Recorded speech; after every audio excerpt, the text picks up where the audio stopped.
ফুলবাড়ীতে শহীদ বুদ্ধিজীবী দিবস পালিত।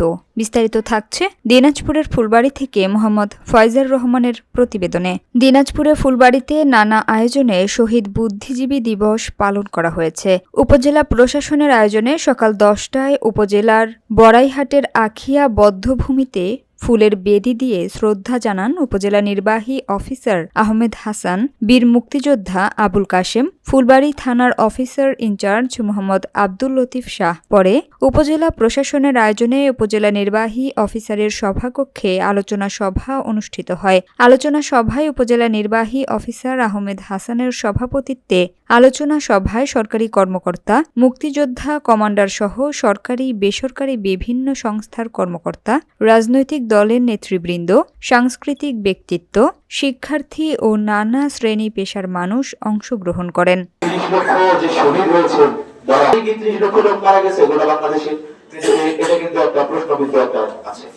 নানা ধরনের প্রোপাগান্ডা করিয়ে এই মুক্তিযুদ্ধকে একটা 1971 সাল 14 ডিসেম্বর মুক্তিযুদ্ধের চূড়ান্ত পর্যায়ে পাকিস্তানি বাহিনীর পরাজয় নিশ্চিত।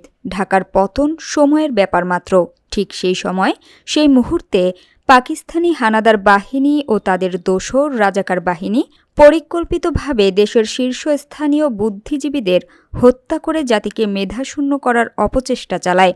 একই দিনে দেশের বিভিন্ন স্থানে মুক্তিযোদ্ধা ও ভারতীয় মিত্রবাহিনীর সঙ্গে পাকিস্তানি সেনাদের প্রচণ্ড লড়াই চলতে থাকে।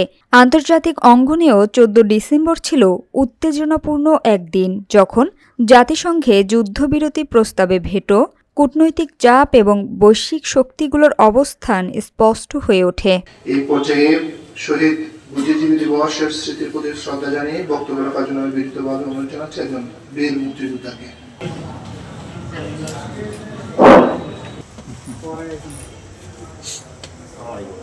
থানার